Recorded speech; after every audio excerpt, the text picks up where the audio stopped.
The live TV, सच सबसे आगे। नमस्कार, द लाइव टीवी आप देख रहे हैं। आपके साथ मैं हूं आदित्य कुमार। आपने देखा था कि उत्तर प्रदेश का जब चुनाव हो रहा था तो उत्तर प्रदेश के चुनाव के बाद ईवीएम की खूब खबरें सामने आई थी। वैसे ईवीएम गड़बड़ी की खबरें उस वक्त भी सामने आई थी जब वोटिंग हो रही थी। तो मध्य प्रदेश में तो ऐसा नहीं हुआ, लेकिन मध्य प्रदेश में अब वोटिंग के बाद जिस तरीके खबरें सामने आ रही हैं वो बेहद चौंकाने वाली। दरअसल कुछ ईवीएम मशीनें मिली हैं। ऐसा बनारस में भी हुआ था, खूब बवंडर मचा था। आपने देखा था किस तरीके की तस्वीरें उत्तर प्रदेश के विधानसभा चुनाव के दरमियान गूंजी थी, और वैसे ही कुछ तस्वीरें मध्य प्रदेश विधानसभा चुनाव के दरमियान गूंज रही हैं। हम आपको कुछ तस्वीरें दिखाना चाहते हैं। ये कुछ तस्वीरें हैं जो शिवपुरी से सामने आई हैं, जिसमें दिख रहा है कि कुछ ईवीएम मशीनें पकड़ी गई हैं, बाहर पकड़ी गई हैं। कांग्रेस कार्यकर्ताओं ने ये वीवीपैट और 2 ईवीएम मशीन एक ब्लोरो में पकड़ी हैं। सेक्टर मजिस्ट्रेट पर चुनाव प्रभावित करने के गंभीर आरोप भी लगाए गए हैं। तो शिवपुरी में ये जो है ईवीएम पकड़ी गई हैं। दैनिक भास्कर में यह खबर बाकायदे दिखाई गई है कि शिवपुरी में ईवीएम मशीनें पकड़ी गई हैं, और उसके बाद अब समझ सकते हैं आप किस तरीके से आगे कार्रवाई होगी, क्या कुछ चीजें होंगी। ये अपने आप में बड़ा सवाल है। लेकिन हर बार इस तरीके से अगर चुनाव को प्रभावित करने की कोशिश की जाएगी तो चुनाव कराने का कोई मतलब नहीं होगा। क्योंकि अगर चुनाव को प्रभावित ही करना है तो सीधे सीधे पर डिक्लेरेशन कर देना चाहिए कि इस पार्टी को चुनाव जिताना है, बाकी बात खत्म, फिर इलेक्शन करवाया ही ना जाए। ऐसे में अगर इलेक्शन इस तरीके से होंगे तो फिर चुनाव आयोग के ऊपर सवाल खड़े होंगे कि आखिरकार क्यों इस तरीके से बार बार ईवीएम मशीनें और वीवीपैट बाहर किसी अन्य गाड़ी में मिलती हैं। अब देखिए, जागरण ने भी खबर को तरजीह दी है। एमपी इलेक्शन 2023, शिवपुरी में स्ट्रांग रूम के साथ स्थान पर कब्रिस्तान पहुंची ईवीएम, कांग्रेस को गड़बड़ी की आशंका। कांग्रेस अब इसमें बेहद सक्रिय होती हुई दिखाई दे रही कि उसको लग रहा है कुछ ना कुछ गड़बड़ी जरूर इलेक्शन में लेकर होगी, क्योंकि प्रशासन उनका है, सब कुछ उनका है, और केंद्र में सरकार भी उनकी है, डबल इंजन की सरकार, इसलिए कुछ ना कुछ गड़बड़ी जरूर इस पूरे इलेक्शन के दरमियान हो सकती है, ऐसा कांग्रेस को आशंका है। मध्य प्रदेश के शिवपुरी जिले में विधानसभा चुनाव का मतदान तो शांतिपूर्ण हो गया, लेकिन मतदान सामग्री जमा कराने के दौरान बड़ी गड़बड़ी सामने आई है। पोहरी विधानसभा के गोपालपुर क्षेत्र का सेक्टर मजिस्ट्रेट शुक्रवार देर रात शिवपुरी में कब्रिस्तान के पास 2 ईवीएम के साथ गया। मौके पर कांग्रेस प्रत्याशी कैलाश कुशवाहा और अन्य लोगों के साथ प्रशासनिक अधिकारी भी वहां पर पहुंच गए और उसको दबोच लिया। वो फिर कहां ले जा रहा भी है, जांच का विषय बताया जा रहा है। फिलहाल की जांच की जाएगी, देखा जाएगा कि क्या कुछ गड़बड़ी है, क्या चीजें हैं। मध्य प्रदेश के शिवपुरी जिले में विधानसभा चुनाव का मतदान तो शांतिपूर्वक हो गया, लेकिन मतदान सामग्री जमा कराने के दौरान बड़ी गड़बड़ी सामने आई है। पोहरी विधानसभा के गोपालपुर क्षेत्र का सेक्टर मजिस्ट्रेट शुक्रवार देर रात शिवपुरी में कब्रिस्तान के पास 2 ईवीएम के साथ पाया गया। मौके पर कांग्रेस प्रत्याशी कैलाश कुशवाहा और अन्य लोगों के साथ प्रशासनिक अधिकारी भी वहां पहुंच गए। कांग्रेस के स्थानीय नेताओं के साथ प्रदेश प्रवक्ता के मिश्रा ने इस घटना को चिंताजनक बताते हुए प्रशासन और सरकार पर सवाल खड़ा किया है। वहीं प्रशासन का कहना है कि ये रिजर्व ईवीएम थी, देर रात इनका आवंटित ईवीएम के साथ मिलान किया गया। कांग्रेस प्रत्याशी कुशवाहा का कहना है कि इस मामले में उच्च स्तरीय शिकायत की जाएगी। बाद में प्रशासन की टीम ने पहुंचकर डिस्प्ले किया कि ईवीएम का उपयोग नहीं किया गया है, जिसके बाद यह पूरा विवाद फिलहाल खत्म हुआ है।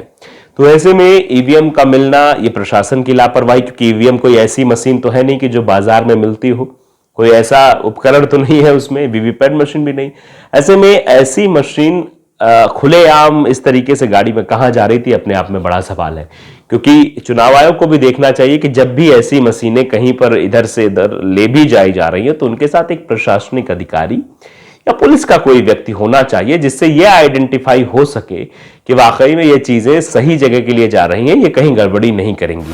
ऐसे में अगर कोई भी लेकर जा रहा है उसके बाद ये कह देना कि ये यहां मिल गई, इसी तरीके लेकर बनारस में भी बवाल हुआ था। यानी सक्सेस हो जाए प्लान तो सक्सेस, नहीं सक्सेस हो तो एक अपने आप में रटा रटाया एक बयान रहता है कि इसको बता के हम ये बता सकते हैं कि हम इस काम के लिए ये ईवीएम यूज नहीं हुई है, कहीं पर इसका जो है कोई मतलब नहीं है ले जाने का।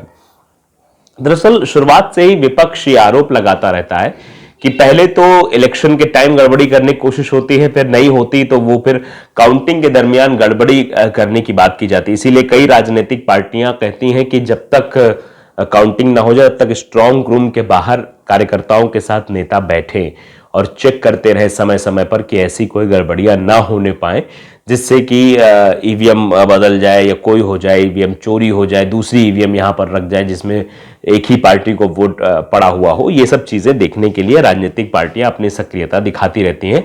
वो स्ट्रांग रूम के बाहर जो है टेंट लगाकर बैठे रहते हैं। ऐसी कई शिकायतें रही हैं।